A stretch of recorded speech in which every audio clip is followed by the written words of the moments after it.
Assalamualaikum warahmatullahi wabarakatuh. Apa kabar sahabat Al-Fatah yang dimuliakan Allah? Semoga kita dalam keadaan sehat, dilimpahkan rezekinya dan diberikan keberkahan dunia dan akhirat. Amin ya robbal alamin.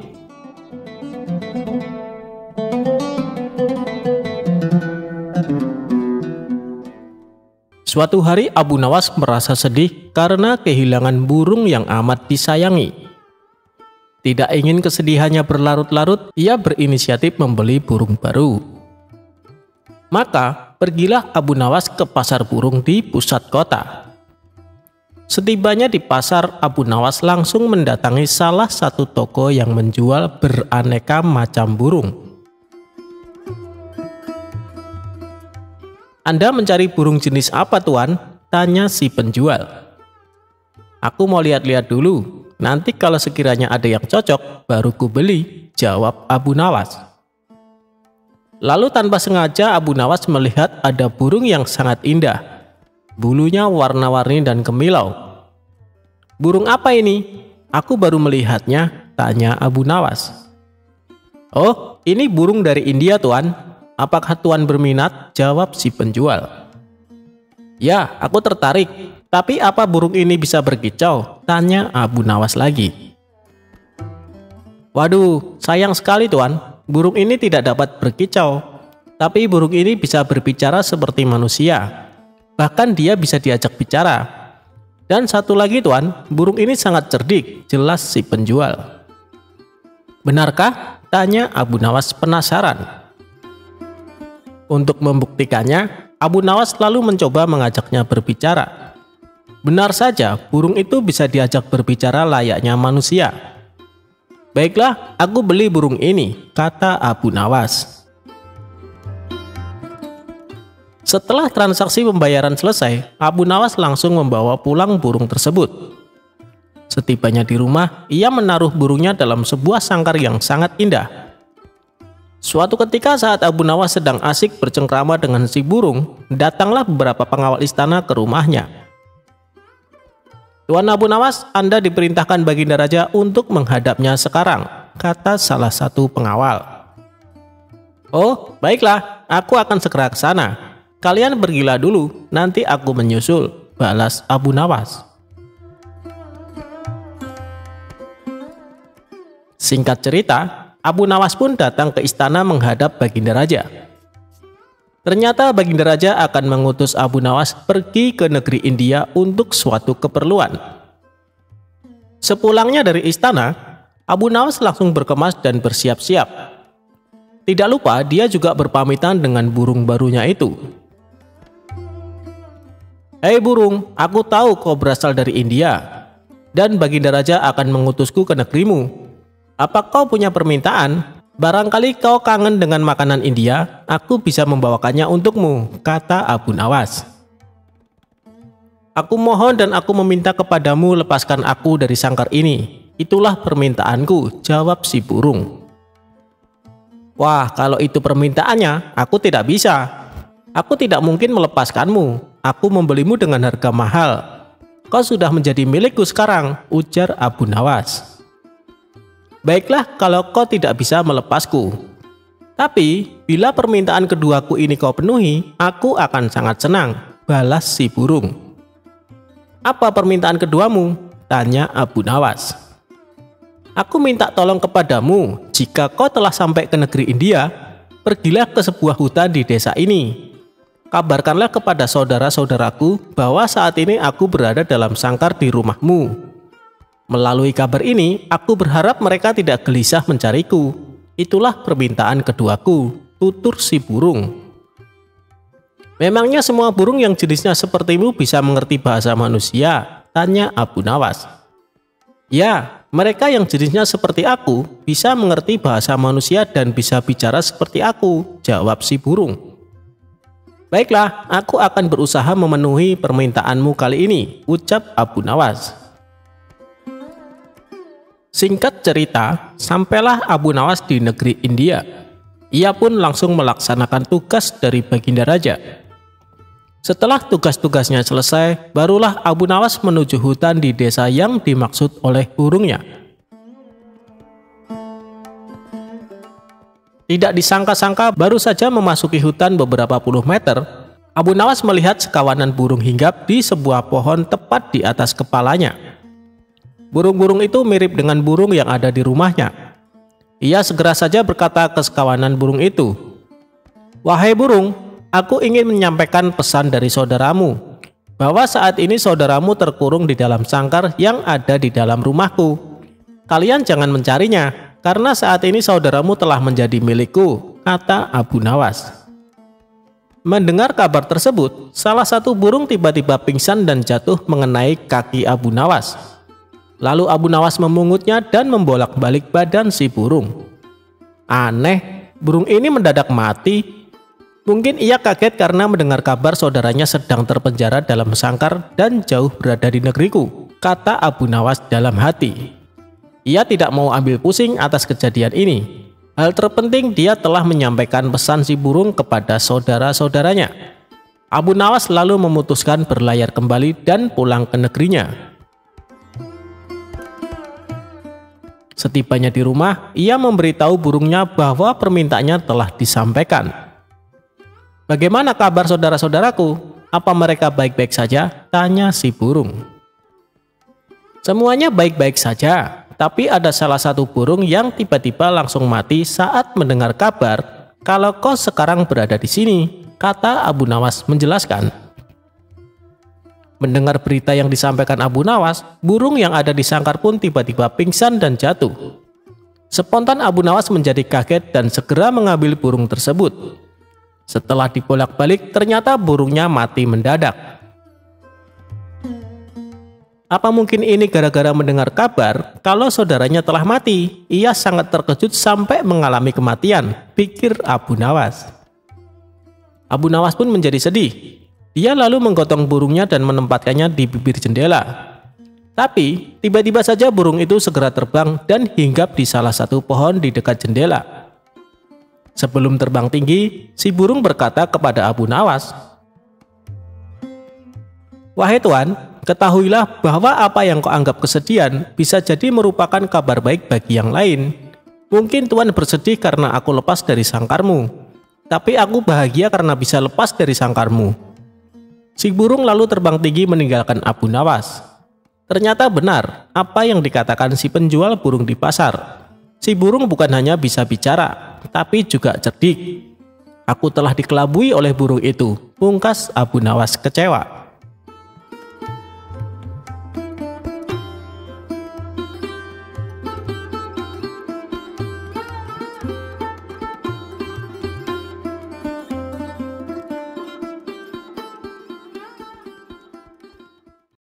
Imam Syafi'i enggan menyolati jenazah Abu Nawas.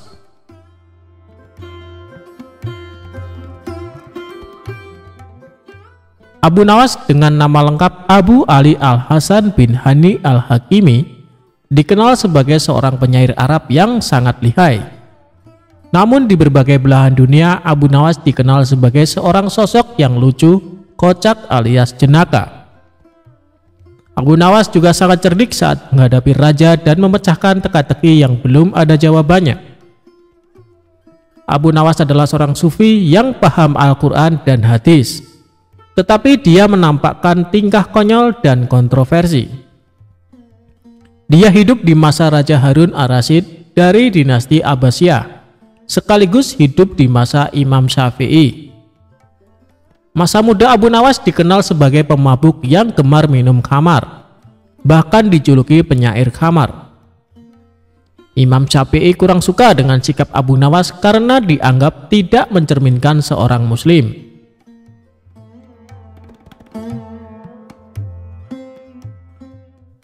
Suatu ketika Abu Nawas meninggal dunia dan kabar kematiannya sampai ke penjuru seantero negara Iran. Kabar wafatnya Abu Nawas membuat gempar penduduk Iran. Baginda Raja sebagai teman dekat Abu Nawas merasa sedih mendengar kabar tersebut. Sementara Imam Syafi'i juga mendengar kabar wafatnya Abu Nawas. Namun Imam Syafi'i enggan menyolati jenazah Abu Nawas. Sementara di satu sisi banyak warga berkumpul di rumah Abu Nawas untuk melayat dan mendoakan jenazah Abu Nawas. Ketika jenazah Abu Nawas hendak dimandikan, salah seorang warga menemukan kertas di saku Abu Nawas. Kertas tersebut ternyata berisi syair Abu Nawas yang ditulis terakhir kali sebelum beliau meninggal dunia. Adapun isi syair tersebut sebagai berikut.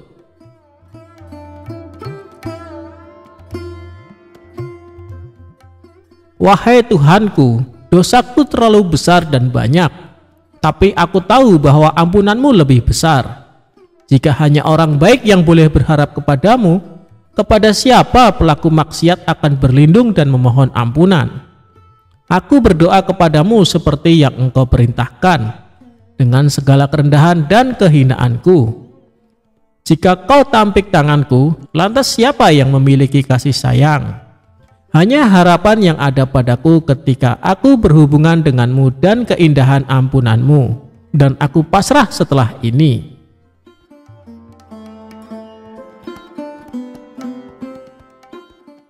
Kemudian salah seorang warga membawa kertas berisi syair Abu Nawas ke rumah Imam Syafi'i. Warga tersebut menjelaskan bahwa kertas tersebut ditemukan di saku Abu Nawas saat akan dimandikan. Setelah membaca syair Abu Nawas tersebut, Imam Syafi'i sangat sedih dan menangis sejadi-jadinya. Kemudian Imam Syafi'i pergi ke rumah Abu Nawas untuk menyolatkan jenazahnya. Itulah kisah syair terakhir Abu Nawas yang mampu meluluhkan pemilik mazhab terbesar, yaitu Imam Syafi'i. Semoga kita bisa mengambil hikmah dari kisah Abu Nawas yang hidup sezaman dengan Imam Syafi'i.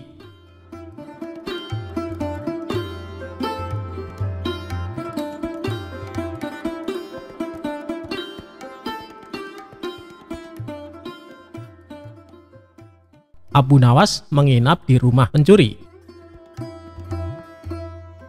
Kecerdikan Abu Nawas mengerjai seorang pencuri seakan tidak ada habisnya. Kali ini dia kembali mengerjai pencuri saat hendak beraksi di rumahnya. Suatu malam saat sedang tidur pulas, Abu Nawas dikagetkan suara berisik dari ruang tengah rumahnya. Kemudian dia turun dari tempat tidur dan beringsut menuju pintu kamar untuk mengintip. Melalui lubang kunci dilihatnya ada seorang pencuri sedang memasukkan barang-barang miliknya ke karung besar. Hampir semua barang di ruang tengah rumahnya diambil tanpa tersisa sedikit pun. Setelah selesai dengan aksinya, si pencuri memanggul karung besar berisi barang-barang curian itu ke atas bahunya, lalu kabur lewat jendela. Melihat hal itu, Abu Nawas sengaja membiarkannya. Dia tidak berteriak minta tolong ataupun menghardik si pencuri, karena ingin membuatnya kapok tanpa harus menggunakan kekerasan. Ketika si pencuri sudah berjalan keluar rumah dengan membawa barang-barang curian, diam-diam Abu Nawas mengikutinya dari belakang. Setelah menempuh perjalanan lumayan jauh, si pencuri terlihat kelelahan. Bagaimana tidak, sebab barang curian yang dibawa sangatlah banyak. Akhirnya sampailah si pencuri di depan rumahnya. Dia segera masuk dan beristirahat. Saking capeknya, pencuri itu sampai lupa menutup pintunya kembali. Sehingga dengan mudah Abu Nawas ikut masuk ke rumahnya. Tidak lama kemudian, si pencuri mulai membuka karung dan mengambil barang-barang hasil curiannya. Dari mulai barang-barang berharga sampai barang-barang rumah tangga seperti gelas, piring, hingga mangkok. Si pencuri lalu meletakkan semua barang-barang tersebut sesuai tempatnya, seolah baru pindah rumah. Sementara Abu Nawas terus mengamati dari belakang sambil duduk santai. Merasa curiga ada orang di sekitarnya, si pencuri pun menoleh ke belakang. Betapa kagetnya dia melihat Abu Nawas ada di dalam rumahnya. "Kenapa kau ada di sini?" tanya si pencuri setengah ketakutan. "Kamu tidak tahu ya? Rumahku sekarang di sini," jawab Abu Nawas. "Kenapa bisa begitu? Ini rumahku," balas si pencuri. "Kalau kemarin ini memang rumahmu, tapi sekarang sudah jadi rumahku karena aku sudah pindah ke sini," ujar Abu Nawas. Pindah? Pindah bagaimana maksudmu? Tanya si pencuri kebingungan. Coba lihat, semua barang di rumah ini, semuanya adalah milikku. Jadi rumah ini adalah milikku, jelas Abu Nawas. Kalau kau mengusirku, aku akan berteriak bahwa kamu telah mencuri barang-barangku, dan aku akan memukulimu, ancam Abu Nawas. Dikarenakan tidak ingin memperpanjang masalah, si pencuri membiarkan Abu Nawas menetap di rumahnya. Selama seminggu menetap di sana, Abu Nawas selalu menghabiskan roti yang akan dimakan si pencuri. Belum lagi susu dan madu yang disiapkan di dalam lemari dengan lahapnya Abu Nawas habiskan semua. Selama itu pula setiap hari si pencuri terpaksa tidur dengan menahan rasa lapar. Kalau begini bukan aku yang merampok, tapi dia yang merampok semua makananku, pikir si pencuri merasa kesal. Esok harinya si pencuri menghampiri Abu Nawas. Tuan, bagaimana caranya supaya Tuan kembali ke rumah Tuan? Tanya si pencuri. Sudah dibilangin, aku sudah pindah di sini. Sekarang ini adalah rumahku. Buktinya barang-barangku ada di sini semua, tegas Abu Nawas. Jadi kalau aku kembalikan semua barang-barang ini ke rumah Tuan, Tuan juga akan kembali? Tanya si pencuri. Tentu saja, kalau di sini sudah tidak ada barang-barangku, jadi ini bukan rumahku lagi, balas Abu Nawas. Akhirnya dengan susah payah si pencuri mengembalikan semua barang-barang Abu Nawas ke rumahnya. Sejak saat itu, Abu Nawas tidak lagi berada di rumah si pencuri. Si pencuri pun tobat dan kini menjadi lebih tenang. Ia tidak ingin lagi berurusan dengan Abu Nawas.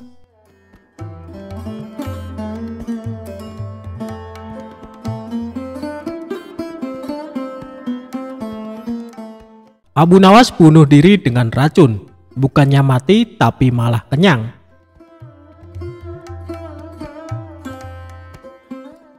Sebelum menjadi orang kepercayaan Baginda Raja, Abu Nawas pernah bekerja sebagai penjahit. Kala itu, Abu Nawas bekerja sebagai penjahit pakaian pada seorang tuan yang memiliki toko pakaian. Karena sifatnya yang sangat rajin dan ulet dalam bekerja, maka Abu Nawas sangat dipercayai oleh tuan majikannya. Bahkan di tempat kerjanya, Abu Nawas dicap sebagai salah satu pekerja yang paling teladan. Namun sayangnya tuan majikan Abu Nawas adalah orang yang sangat pelit sekali. Bahkan tuannya tersebut tidak pernah memberikan perhatian khusus apalagi bonus kepada Abu Nawas. Tidak jarang tuannya tersebut sering membawa banyak sekali makanan ke tempat usahanya. Namun tidak ada satupun pekerja yang diberikan atau ditawari makanan tersebut. Sehingga sikap tuannya tersebut lama-kelamaan membuat Abu Nawas merasa jengkel. Karena sudah terlalu jengkel dengan tuannya, pada sebuah kesempatan Abu Nawas akhirnya memutuskan untuk mengerjai tuannya tersebut. Abu Nawas mengerjai majikannya dengan alasan ingin bunuh diri menggunakan racun. Suatu ketika, tuan majikan Abu Nawas datang dengan membawa sebuah kendi yang berisi madu. Karena Abu Nawas melihat hal itu, kemudian dia menghampiri tuannya sembari menanyakan apa isi dari kendi tersebut. Selain itu, ia juga meminta kepada tuan majikannya agar diberikan isi dari kendi tersebut. Karena tuannya sangat pelit, maka dengan sengaja ia berbohong kepada Abu Nawas dengan mengatakan kendi tersebut berisi racun. Abu Nawas pun kemudian hanya mengangguk tanda ia percaya kepada tuan majikannya. Padahal dirinya mengetahui kalau tuan majikan sedang berbohong tentang isi kendi tersebut. Terlebih lagi, Abu Nawas sempat mencium bau madu dari kendi yang dibawa oleh tuan majikannya. Tidak lama kemudian, tuan majikan Abu Nawas harus pergi karena ada keperluan. Karena dirasa kendi yang berisi madu tersebut aman dari para pekerjanya, termasuk Abu Nawas, maka kendi tersebut tetap dibiarkan di sana. Melihat kendi berisi madu tersebut ditinggalkan oleh tuannya, maka Abu Nawas tidak membuang-buang kesempatan. Dia pun berusaha menjual sepotong pakaian dan membeli sebuah roti untuk dimakan dengan madu milik tuannya. Setelah berhasil menjual pakaian dan membeli roti, Abu Nawas langsung melahapnya bersama madu milik majikannya. Dia pun memakan roti dan madu majikannya dengan sangat lahap. Tanpa sadar, madu tersebut akhirnya habis tidak tersisa. Dalam kondisi yang kekenyangan, Abu Nawas kemudian meletakkan kendi itu ke tempat semula, lalu melanjutkan pekerjaannya. Tidak lama berselang, majikannya pun kembali dan membawa sebungkus roti yang akan dimakan bersama madunya. Kemudian, majikan Abu Nawas tersebut langsung menghampiri kendi miliknya untuk mengambil madu yang ada di dalamnya. Namun alangkah terkejutnya sang majikan setelah mengetahui kendi tersebut kosong dan tidak ada madunya. Selain itu, ia juga merasa sangat kesal karena mengetahui sepotong kainnya telah hilang tanpa adanya laporan. Kemudian tuan itu berbicara kepada dirinya sendiri dan menganggap hal ini pasti ulah dari Abu Nawas. Selanjutnya, tuan majikan tersebut langsung menghampiri Abu Nawas yang sedang sibuk menjahit pakaian sembari berkata seperti ini. Abu Nawas, apa yang sebenarnya terjadi? Mengapa isi kendi ini kosong? Dan sepotong pakaian telah hilang? Tanya tuannya kepada Abu Nawas. Maaf tuan, tadi sewaktu tuan pergi ada sekelompok pencuri datang mengambil sepotong pakaian, jawab Abu Nawas. Lantas apa yang kamu lakukan kepada pencuri itu? Tanya tuannya lagi. Aku ketakutan dan tidak bisa berbuat apa-apa, kata Abu Nawas sambil pura-pura ketakutan. Lalu, mengapa isi kendiku hilang? Apakah diminum juga oleh pencuri itu? Tanya tuan majikan kembali. Abu Nawas pun mengatakan bukan pencuri itu yang meminum isi kendi tuan majikannya, karena yang meminum isi kendi tersebut adalah dirinya, sebab ia berniat bunuh diri dengan racun yang ada di dalam kendi tersebut. Karena takut akan dimarahi oleh tuan, maka aku putuskan untuk memilih bunuh diri saja menggunakan racun yang ada di dalam kendi tersebut. Hamba pikir hamba akan mati, tapi ajal hamba belum sampai tuan, kata Abu Nawas kepada majikannya. Mendengar perkataan jujur dan keahlian akal pikir Abu Nawas, tuannya tersebut tidak jadi marah. Selain itu, majikannya tersebut akhirnya sadar apa yang sudah terjadi karena ulah dirinya yang sangat pelit kepada pekerjanya.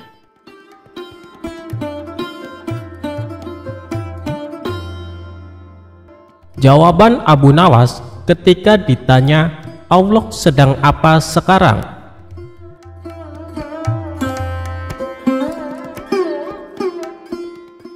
Saat itu, banyak tamu yang berkumpul di istana raja. Ternyata tamu tersebut adalah para ulama. Mereka bercengkrama dan membicarakan masalah agama hingga urusan negara. Dan di sela-sela waktu santainya, para ulama tersebut mendadak menerima pertanyaan dari sang raja. Adapun pertanyaan itu adalah, adakah di antara kalian yang tahu kira-kira Allah sedang apa sekarang? Spontan para ulama tersebut melontarkan balik pertanyaan. Apakah sang baginda raja tidak mempercayai keberadaan Allah? Tetapi Raja Harun al-Rasyid tetap menegaskan bahwa dirinya sangat percaya dengan keberadaan Allah Subhanahu wa Ta'ala. Namun sang raja tetap mempertanyakan, kira-kira Allah sedang apa sekarang? Para ulama pun saling memandang satu sama lain. Mereka tidak tahu harus menjawab apa. Namun, ada satu ulama yang mempertanyakan pertanyaan sang raja, bahwa tidak selayaknya sang raja mempertanyakan itu. Jangan samakan zat Allah dengan manusia. Raja pun menjawab bahwa saya tidak sedang menyamakan zat Allah dengan manusia. Raja masih tetap penasaran. Kira-kira Allah sedang apa sekarang? Sejenak suasana menjadi lenggang dan beberapa saat sang raja teringat dengan sosok Abu Nawas. Tak lama Abu Nawas kemudian dipanggil ke istana dengan menyuruh para pengawal segera menjemputnya. Saat tiba di istana, terlihat beberapa ulama sedang berkumpul. Baginda raja tampak duduk berwibawa di singgasananya. Setelah itu Abu Nawas dipanggil oleh raja. Abu Nawas kemudian menuju ke hadapan sang raja setelah menyapa para ulama. Belum sempat Abu Nawas duduk sempurna, tanpa basa-basi sang raja langsung bertanya, "Wahai Abu Nawas, saya ingin menguji kecerdasanmu. Apakah kamu bisa menjawabnya atau tidak?" Para ulama di sini tidak ada yang bisa menjawab pertanyaan saya. Abu Nawas kemudian menjawab, "Wahai Baginda Raja yang mulia, beliau-beliau ini para ulama adalah orang-orang yang memiliki ilmu agama yang tinggi. Sedangkan hamba hanya orang biasa. Tidak pantas rasanya kalau saya yang menjawabnya. Namun jika Baginda Raja berkenan, pertanyaan seperti apakah yang ditanyakan?" Tadi saya bertanya pada ulama di sini, kira-kira Allah sedang apa sekarang? Mendengar pertanyaan itu, sejenak Abu Nawas pun terdiam dan kemudian menjawab, "Saya bisa menjawab pertanyaan Baginda Raja, tetapi ada syaratnya." Adapun syarat yang diajukan oleh Abu Nawas adalah, saya harus duduk di singgasana Baginda Raja, sedangkan Baginda Raja harus duduk di bawah bersama para ulama. Baginda Raja pun menuruti permintaan Abu Nawas tersebut.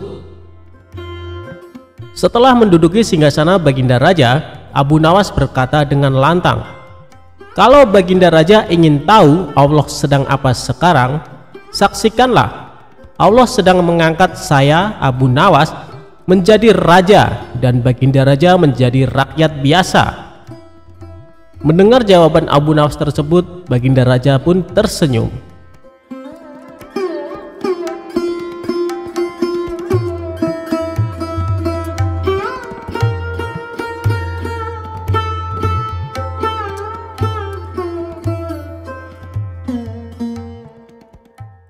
Kecerdikan Abu Nawas menangkap matahari.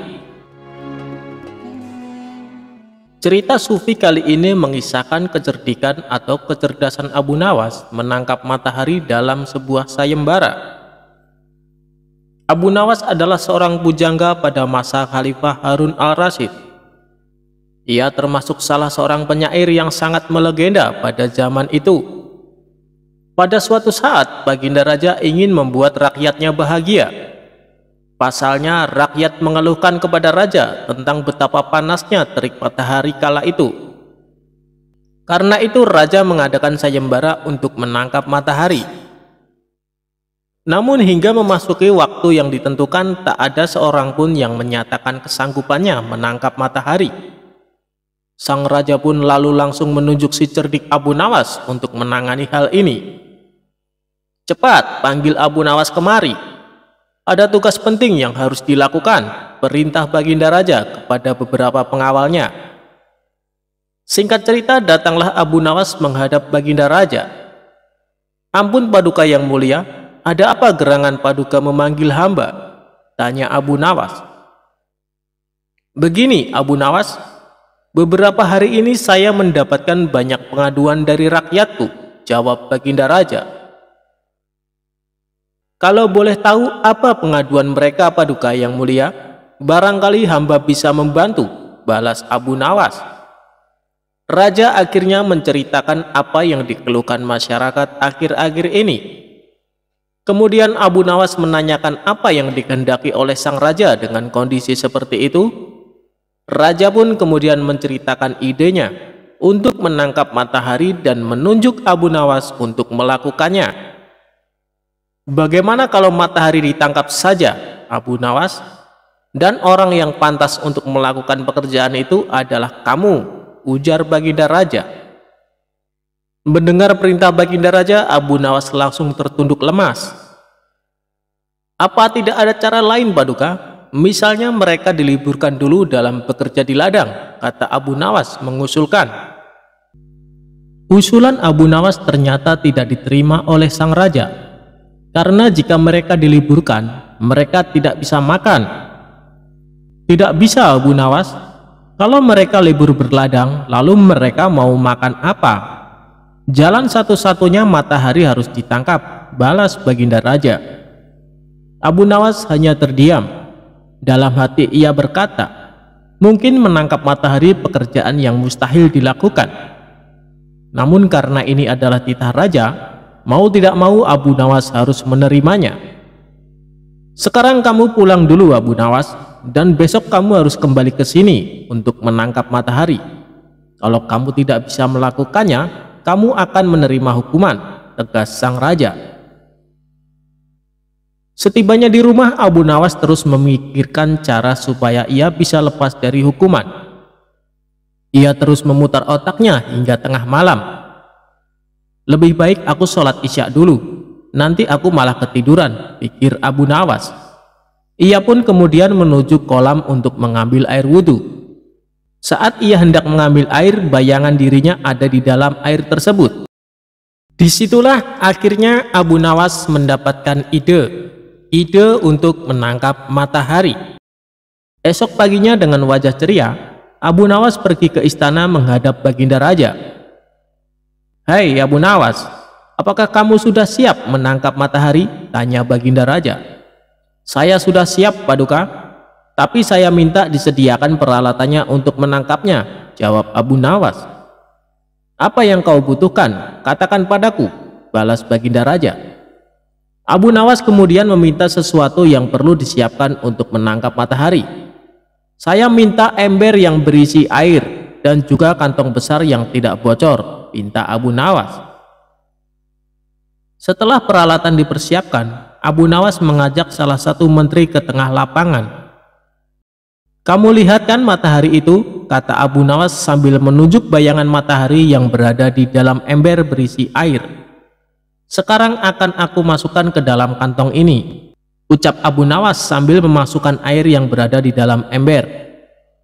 Sang menteri lantas menghadap pada sang raja untuk mengkonfirmasi pekerjaan yang sudah dilakukan Abu Nawas.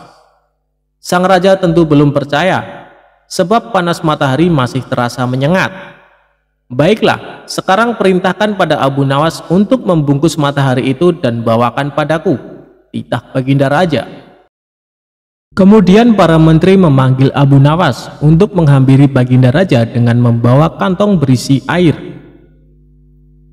"Paduka yang mulia, mataharinya sudah aku bungkus dalam kantong ini," tutur Abu Nawas. "Hai Abu Nawas, coba kamu lihat keluar. Mataharinya masih ada dan aku juga masih merasakan panasnya," sanggah Baginda Raja. "Tak percaya benar yang mulia, tapi sesungguhnya itu matahari kedua," timpal Abu Nawas. "Yang benar saja kamu, hanya ada satu matahari di dunia ini," sahut Baginda Raja. "Paduka Raja memang benar. Jadi ketika matahari berhasil saya tangkap, dunia menjadi gelap gulita. Lalu Allah langsung menggantikannya dengan matahari yang baru," ujar Abu Nawas. Baginda Raja kemudian memastikan apakah isi kantong besar tersebut berisi matahari atau tidak. Ia pun membuka kantong tersebut, ternyata isinya hanya air. "Mana mataharinya Abu Nawas? Kamu jangan mengerjai saya," herdik Baginda Raja. "Paduka membukanya jangan di dalam ruangan, karena matahari paling tidak suka dengan ruangan tertutup. Pasti dia tidak akan menampakkan dirinya," jawab Abu Nawas beralasan. "Matahari hanya mau menampakkan dirinya kalau dia melihat ada saudaranya di atas," ujar Abu Nawas. Lalu Abu Nawas mengajak Baginda ke tengah lapangan dengan membawa kantongnya yang berisi air.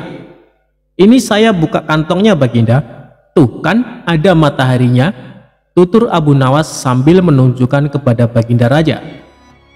Baginda Raja hanya bisa geleng-geleng kepala dengan kecerdikan Abu Nawas. Itulah kisah cerdik Abu Nawas menangkap matahari. Semoga terhibur.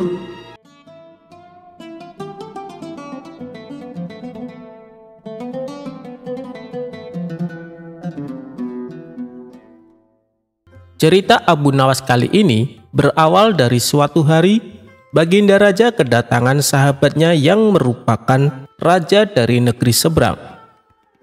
Sahabatnya itu mengeluhkan perilaku putranya. Sang raja negeri seberang menceritakan bahwa anaknya sangat malas dan enggan disuruh belajar. Lalu yang lebih parah lagi, si anak bandelnya kelewat batas. Ia lebih suka melalui waktunya untuk bermain dan tidur. Manakala setiap kali sang raja mendatangkan guru untuk mengajari, si anak malah menertawakannya, bahkan seringkali dilecehkan dan diabaikan. Hal ini membuat guru-guru yang mengajar memilih berhenti. Mereka tidak mampu menghadapi sifat putra raja negeri seberang yang nakal tersebut. Padahal sang raja berharap kelak putranya sanggup mewarisi kerajaan untuk generasi berikutnya. Kenapa tidak kau titipkan saja kepada Abu Nawas? Biarkan dia mendidik anakmu dengan caranya, tutur Baginda Raja menyarankan. Abu Nawas? Siapa itu Abu Nawas? Tanya sang raja negeri seberang. Dia itu ulama sufi yang terkenal cerdik dan pandai di kota Baghdad, jawab Baginda Raja. Oh, baiklah, akan aku coba. Minggu depan aku ajak putraku kemari, balas raja negeri seberang. Beberapa minggu kemudian, dengan diantar Baginda Raja, raja negeri seberang tersebut membawa putranya ke rumah Abu Nawas. Melihat kedatangan tamu seorang raja, tentu saja membuat Abu Nawas sangat terkejut. Ampun Paduka yang mulia, ada gerangan apa? Tiba-tiba Paduka datang kemari, tanya Abu Nawas. Baginda Raja lalu mengungkapkan maksud kedatangannya. Ia hendak menitipkan putra sahabatnya kepada Abu Nawas untuk diajari ilmu agama dan kedisiplinan. Wahai Abu Nawas, ajarkan anakku ilmu agama dan didiklah dia supaya disiplin, pinta sahabat Baginda Raja. Saya bersedia, tapi saya akan mendidiknya dengan cara saya, dan Paduka tidak boleh sakit hati, balas Abu Nawas.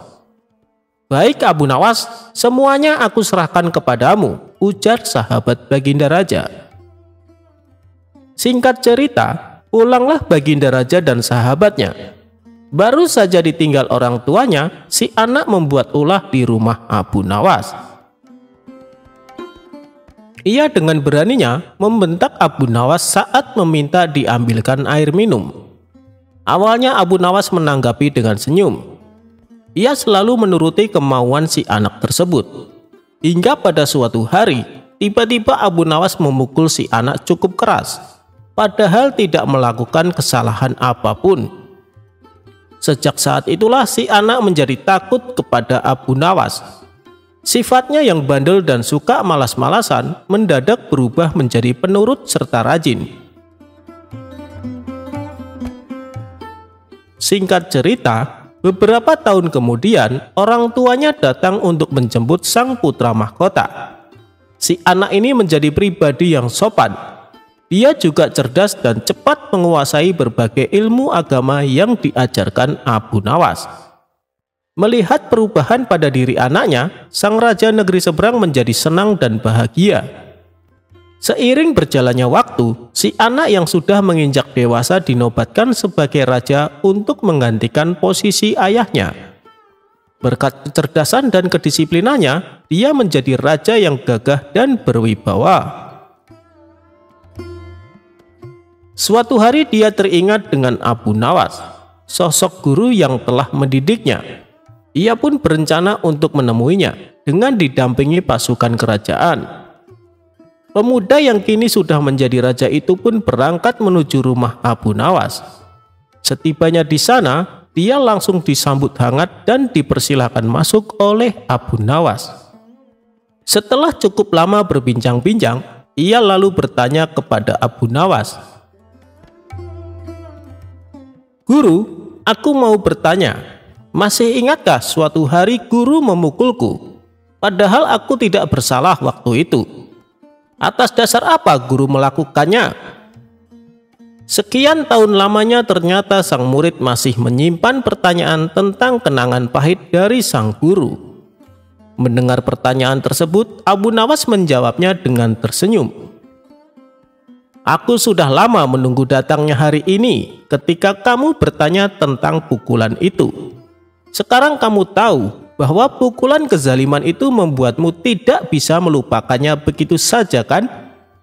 Ia terus mengganggumu setiap waktu. Maka ini adalah pelajaran untukmu di hari ketika kamu menjadi pemimpin seperti sekarang. Jangan pernah sekalipun menzalimi masyarakatmu, karena mereka tidak pernah bisa tidur dan tak pernah bisa lupa pahitnya kezaliman, terangnya. Setelah mendapat penjelasan dari Abu Nawas, sang raja yang baru itu merasa puas. Ia mendapat wejangan yang sangat berharga.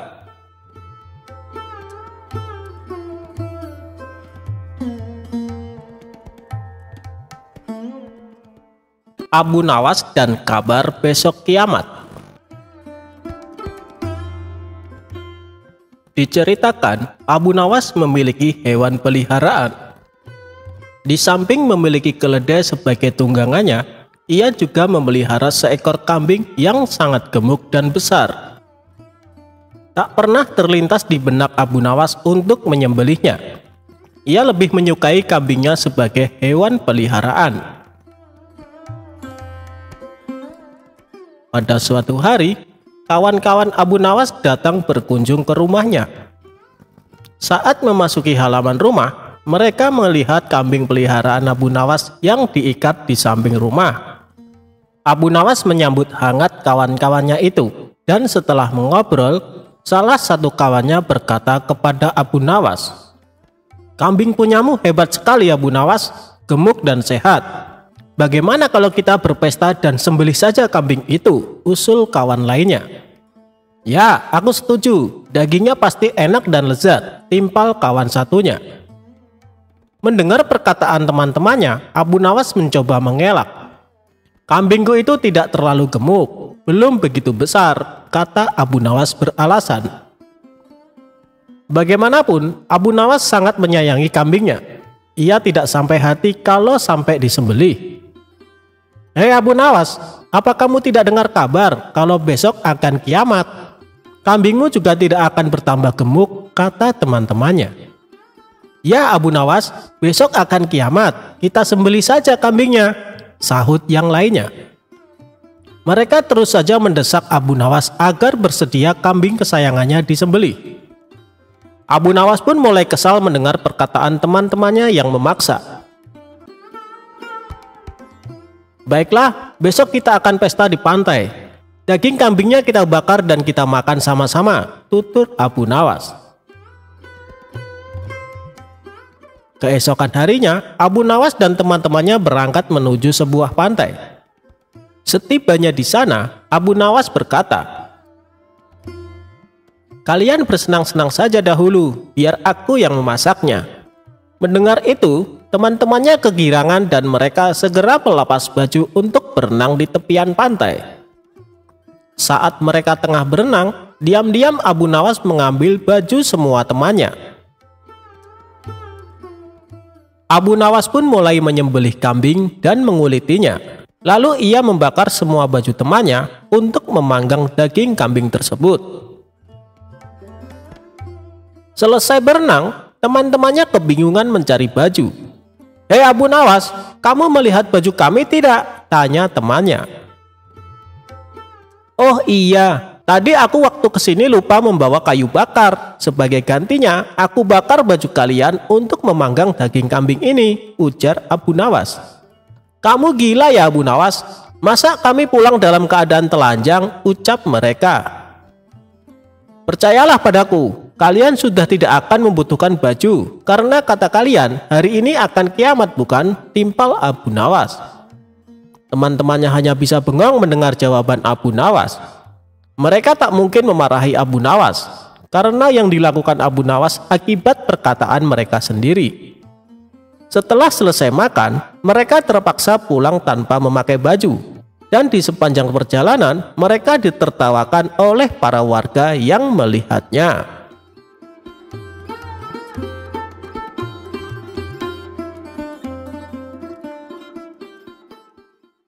Abu Nawas mencari jarum yang hilang.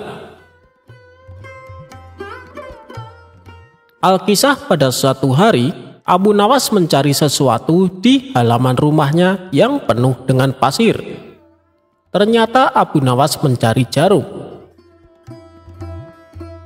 Tetangganya yang merasa kasihan ikut membantu Abu Nawas mencari jarum tersebut. Tetapi selama 1 jam lebih mereka mencari jarum tersebut tidak juga mereka temukan. Kemudian tetangganya bertanya kepada Abu Nawas, "Wahai Abu Nawas, kira-kira di mana engkau menjatuhkan jarum itu?" Tanya tetangga itu. "Jarumnya sih jatuh di dalam rumah," jawab Abu Nawas. "Loh, maksudnya bagaimana? Kalau jarum itu jatuh di dalam rumah, mengapa engkau mencarinya di luar rumah?" Tanya tetangga tersebut keheranan. "Karena di dalam rumah tampak gelap, sedangkan di luar terang," jawab Abu Nawas tanpa dosa. Kisah ini selesai sampai di sini, singkat namun penuh makna. Ada yang memaknai jika mencari kebahagiaan di luar rumah itu tidak ada artinya, padahal kebahagiaan sesungguhnya ada di dalam rumah yang terkadang tak terlihat.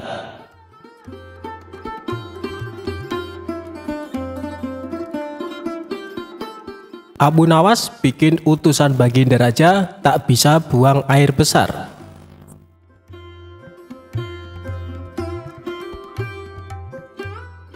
Sudah beberapa hari sosok Abu Nawas tidak hadir di istana. Hal tersebut kemudian membuat Baginda Raja sangat gundah. Baginda Raja ingin sosok Abu Nawas hadir untuk menghibur hati sang raja. Bukan tanpa usaha, Baginda Raja sudah beberapa kali memanggil Abu Nawas lewat para utusannya. Namun Abu Nawas belum juga menampakkan diri.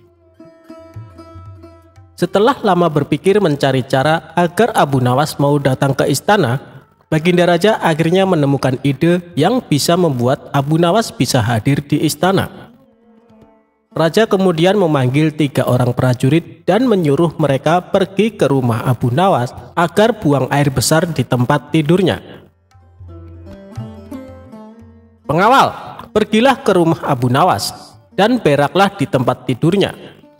Dan kalau kalian berhasil, maka masing-masing akan aku berikan uang 1000 dirham," ujar Baginda Raja. Tanpa pikir panjang, ketiga utusan Baginda Raja tersebut langsung menerima perintah sang raja. "Daulat Paduka," jawab ketiga prajurit tersebut secara bersamaan. Mereka pun langsung berangkat menuju rumah Abu Nawas sesuai perintah Baginda Raja. Sementara itu, duduk di sebelah raja ada Ki Patih yang mendengar obrolan rajanya dengan ketiga prajurit tersebut. Ki Patih yang mendengar raja memberikan tugas kepada 3 prajurit tersebut pun memberanikan diri untuk bertanya kepada sang raja. Ia merasa aneh dengan tugas yang diberikan Baginda Raja. "Maaf Paduka, bukankah tugas yang diberikan itu tampak aneh dan menghina?" tanya Patih. "Patih, memang benar, tapi itulah siasatku agar Abu Nawas segera hadir ke istana," jawab Baginda Raja. "Apakah gerangan rencana Baginda?" tanya Ki Patih belum paham. "Nanti kamu akan segera mengetahuinya. Sekarang kamu ikutilah ketiga anak buahmu itu dan intailah mereka, lalu sampaikan kepada Abu Nawas. Bila dia berhasil menggagalkan tugas pengawalnya, maka Abu Nawas akan aku beri uang 3000 dirham dan sekaligus ia boleh memukul utusanku itu," kata Baginda Raja. Prajurit tiba di rumah Abu Nawas. Dengan perasaan yang masih bingung, Patih segera melaksanakan perintah raja. Dia segera berkemas dan menuju ke rumah Abu Nawas. Para prajurit Baginda Raja yang sudah berangkat lebih dulu akhirnya tiba di rumah Abu Nawas. Tanpa basa-basi, ketiganya langsung mengetuk pintu rumah Abu Nawas. Tak lama setelah itu, Abu Nawas pun membukakan pintu dan bertemu ketiga utusan Baginda Raja. "Kami diutus oleh Baginda Raja untuk buang air besar di tempat tidurmu. Karena ini perintah Raja, kamu tidak boleh menolak," kata salah satu prajurit. "Saya sama sekali tidak keberatan. Silahkan saja kalau kalian mampu melaksanakan perintah Raja," jawab Abu Nawas dengan santai. "Betul, Tanya prajurit raja memastikan. "Iya, silakan saja," sahut Abu Nawas. Abu Nawas mengawasi orang-orang itu beranjak ke tempat tidurnya dengan perasaan geram yang sudah ia tahan. Berak di tempat tidurku. Betul-betul kelewatan," gumam Abu Nawas dalam hati. Tak mau ranjang tidurnya dikotori, Abu Nawas memutar otaknya untuk mencari cara agar para utusan Baginda Raja tersebut mengurungkan niatnya.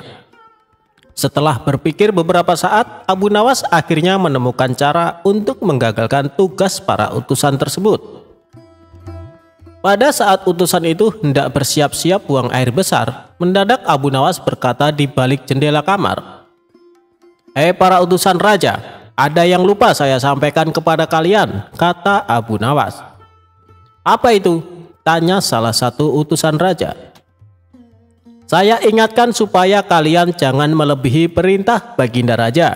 Jika kalian melanggar, saya akan pukul kalian dengan sebuah pentungan besar, dan setelah itu saya akan laporkan kepada Baginda bahwa kalian melanggar perintahnya," jelas Abu Nawas. Dengan cekatan, Abu Nawas segera mengambil sebatang kayu besar yang ada di dapur rumahnya. Abu Nawas kemudian berlari kembali ke kamarnya dengan membawa pentungan kayu besar yang ia ambil di dapur rumahnya. "Hei, apa maksudmu tadi, Abu Nawas?" tanya salah satu utusan. "Ingat, perintah raja hanya buang air besar saja dan tidak boleh lebih dari itu," jawab Abu Nawas. "Ya, benar," jawab utusan raja. "Aku ulangi lagi, hanya buang air besar saja, tidak boleh lebih. Ingat, tidak boleh kencing, tidak boleh buka celana, tidak boleh cebok, hanya buang air besar saja," tegas Abu Nawas.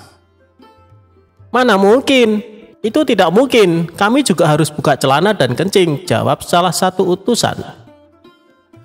"Aku akan pukul kalian sekeras-kerasnya jika kalian melanggar perintah raja," sahut Abu Nawas. Ketiga utusan Baginda Raja tersebut hanya bisa saling pandang kebingungan dengan ucapan Abu Nawas. Di tengah kebingungan tersebut, tiba-tiba ada suara memanggil Abu Nawas. Rupanya suara tersebut datang dari Ki Patih yang memang diutus Baginda Raja untuk mengawasi ketiga utusannya. Melihat keberadaan Ki Patih, Abu Nawas dan ketiga utusan raja segera berkumpul untuk menemui suara tersebut. "Aku sudah mendengar perdebatan kalian. Baginda Raja memang memerintahkan para utusan untuk berak di tempat tidurmu. Jika 3 orang ini sanggup, mereka masing-masing akan mendapatkan 1000 dirham. Jika mereka gagal, maka mereka boleh engkau pukul sesuka hatimu," kata Ki Patih. "Oh, begitu. Lalu hadiah dari Baginda untukku berapa, tuanku?" tanya Abu Nawas. "Sekarang juga engkau boleh menghadap Baginda Raja untuk menerima 3000 dirham," jawab Ki Patih. Mendengar jawaban Ki Patih, Abu Nawas dibuat kaget serta gembira. Sebelum menghadap Baginda Raja, Abu Nawas kembali mengambil pentungannya lalu mengejar ketiga utusan raja yang hampir buang air besar di ranjangnya. Ketiga utusan tersebut lari terbirit-birit. Ki Patih dan Abu Nawas dibuat tertawa terpingkal-pingkal dengan tingkah ketiga utusan tersebut. "Abu Nawas, Baginda Raja sangat yakin engkau dapat mengatasi masalah ini. Baginda memang menginginkan kehadiranmu di istana untuk menghibur hatinya yang saat ini sedang gundah gulana," jelas Ki Patih. Abu Nawas menyetujui perintah Ki Patih, dan mereka segera berangkat menuju istana untuk menemui Baginda Raja serta mengambil hadiah 3000 dirham.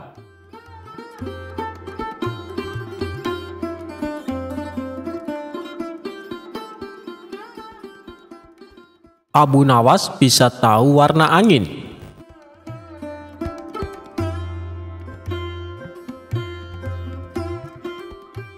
Baginda Raja menunjuk kawannya untuk menjabat sebagai gubernur di kota tempat tinggal Abu Nawas. Tapi sayangnya orang yang ditunjuk ini menyalahgunakan jabatannya. Ia sewenang-wenang memerintahkan para prajurit menangkap para sastrawan yang dianggap pintar. Setelah beberapa sastrawan ditangkap, mereka dihadapkan kepada gubernur yang baru tersebut. Satu persatu di antara mereka ditanya oleh sang gubernur.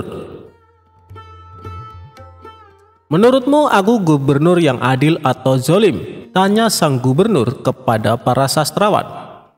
Sastrawan pertama menjawab, "Anda adalah gubernur yang zolim." Sang gubernur terperanjat dengan jawaban tersebut. "Apa alasanmu?" tanya balik gubernur.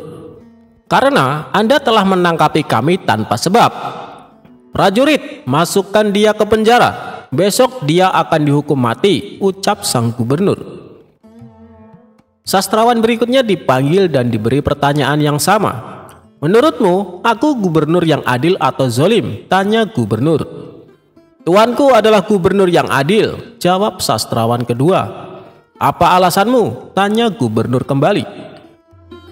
"Karena tuanku sangat memperhatikan rakyat," jawab sastrawan tersebut. "Kau pembohong. Prajurit, masukkan dia ke penjara. Besok dihukum mati," ujar gubernur. Begitulah seterusnya. Apabila dijawab adil atau zolim, sang gubernur tetap memberikan hukuman mati. Kemudian beberapa sastrawan yang belum tertangkap mendatangi rumah Abu Nawas. "Tolonglah kami Abu Nawas, beberapa kawan kami dijatuhi hukuman mati," kata para sastrawan penuh khawatir. Abu Nawas pun terkejut mendengarnya. "Kenapa gubernur melakukan itu? Bagaimana ceritanya?" tanyanya heran. "Kami sendiri tidak tahu Abu Nawas. Tanpa sebab, gubernur yang baru itu menangkapi para sastrawan di kota kita. Lalu mereka ditanya satu persatu, apakah dia gubernur yang adil atau zolim? Bila jawabannya zolim, maka akan dihukum mati. Jika jawabannya adil, juga tetap dihukum mati," kata mereka menjelaskan. "Pasti gubernur sakit, dia sudah tidak waras," ucap Abu Nawas. "Itulah kenapa kami ke sini Abu Nawas. Kami mendatangimu agar kau menyelamatkan kawan-kawan kami. Sebab rencananya besok mereka akan dihukum mati," ungkap para sastrawan. "Baiklah, aku akan ke istana gubernur. Sekarang juga kalian pulanglah," ucap Abu Nawas. Sesampainya di sana, Abu Nawas langsung menghadap gubernur. Melihat kehadiran Abu Nawas, gubernur langsung emosi. "Ngapain kau datang ke istanaku?" tanya dia. "Aku mendengar kabar Anda menyuruh beberapa prajurit menangkapi para sastrawan pintar di kota ini. Tapi kenapa aku tidak ditangkap? Aku sangat tersinggung," jawab Abu Nawas. "Oh, jadi kau menganggap dirimu bagian dari mereka?" tanya gubernur. "Tentu saja, masyarakat di kota ini tahu siapa aku. Aku adalah sastrawan terpandai di kota ini," balas Abu Nawas. "Baiklah, Algojo, tangkap Abu Nawas dan penggal lehernya," perintah gubernur. "Tunggu dulu, sebelum leherku dipenggal, perintahkan Algojomu agar jangan sampai merusak rambutku. Sebab aku baru saja keluar dari tukang cukur," timpal Abu Nawas. Mendengar itu, gubernur langsung tertawa. "Itulah jiwa kesatria yang aku kagumi darimu. Aku mengampunimu Abu Nawas," kata gubernur. "Bolehkah aku meminta satu permintaan?" tanya Abu Nawas. "Apa permintaanmu? Katakan saja," jawab gubernur. "Aku juga minta pengampunan untuk kawan-kawanku," pinta Abu Nawas. Sejenak gubernur terdiam lalu berkata kepada Abu Nawas,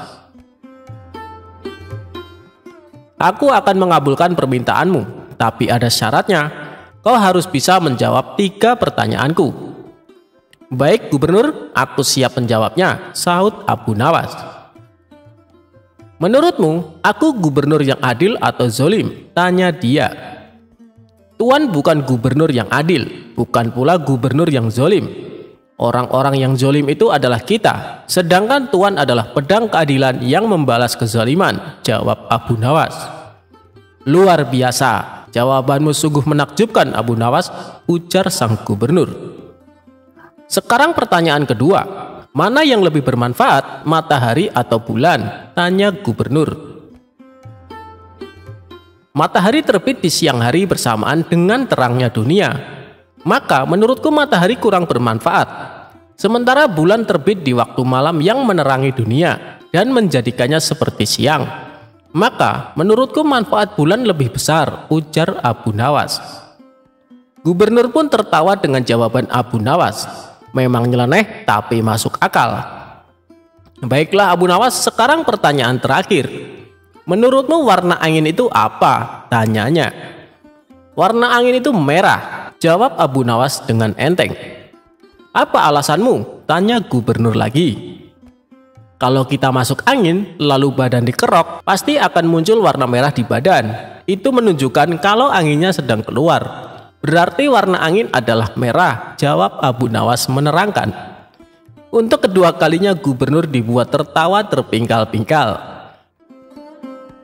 Kamu memang cerdik Abu Nawas. Kau mendapatkan apa yang kau inginkan. Ternyata apa yang dikatakan Baginda Raja tentangmu memang benar, tutur gubernur. Abu Nawas spontan kaget mendengar nama Baginda Raja disebut. Maksud Tuan bagaimana? Tanya Abu Nawas penasaran. Jadi begini, sebelum aku ditugaskan kemari, Baginda Raja memberitahu kalau di kota ini banyak sastrawan pintar, dan di antara sastrawan yang paling cerdik adalah kau. Aku berniat memanggil mereka untuk diberi hadiah. Tapi sebelumnya aku ingin mengerjai dulu. Ternyata kau malah datang untuk membantu mereka. Dan ini adalah suatu kesempatan bagiku untuk menguji kecerdasanmu, cerita gubernur. Jadi hukuman mati yang Tuan berikan hanya berpura-pura? Tanya Abu Nawas kaget. Benar Abu Nawas. Aku hanya ingin mengerjai mereka sebelum memberikan hadiah, jawab gubernur. Abu Nawas pun terdiam sejenak. Kurang ajar, ternyata aku masuk perangkapnya. Tunggu saja pembalasanku nanti, ungkapnya dalam hati.